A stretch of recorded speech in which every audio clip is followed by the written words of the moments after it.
Harvinaista herkkoa TIG:ssä. Ei 12 kisaa.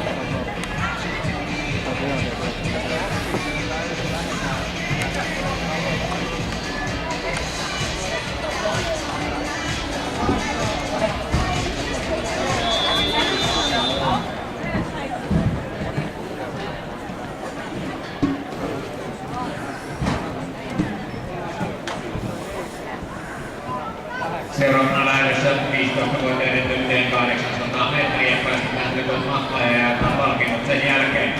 Kahdessa ääressä juostaan ensimmäisessä juokseva Maria Vasara, Porin yleisurheilu, Kiia Mikkonen, Espoon Tapio, Elsi Pöllänen, Helsingin kisaveikko, Hanna Westerlund, Pietro, Katariina Kunnari, EU38, Tikka Lotkonen, Kuivaselvän Aura, Anni Malinen, Helsingin kisaveikot, Anette Kettunen, Espoon Tapio, Alena Danske, Hamburger Sportverein, Vilma Törmälä, Helsingfors, 3778. Suomen ennätys.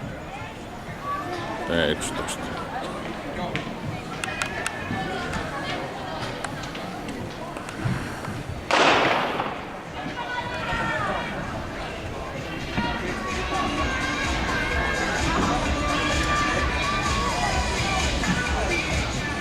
Eli tässä välissä tämä poikien kanssa kiekon lopputuloksen voittaja Antti Brännit, Ränkäpiltä Expo 3788.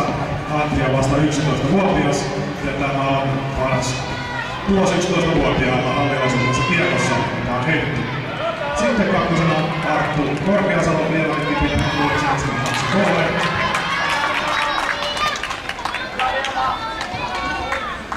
Kolmas Juho Henri, Jyväskylän-Kentauria 3253. Neljäntenä Ville Viersalo, Espoon Tapio 3090. Viidentenä Lasse Hämelahti, Lännemäen urheilijat 2981.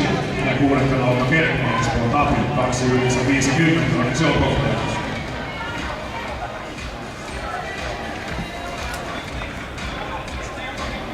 Vuotiaiden tyttöjen 800 metriä on hyvässä vauhdissa. Hetken kuluttua kello pilkattaa jo viimeiselle kierrokselle. Ja mikäli tuossa palkintoja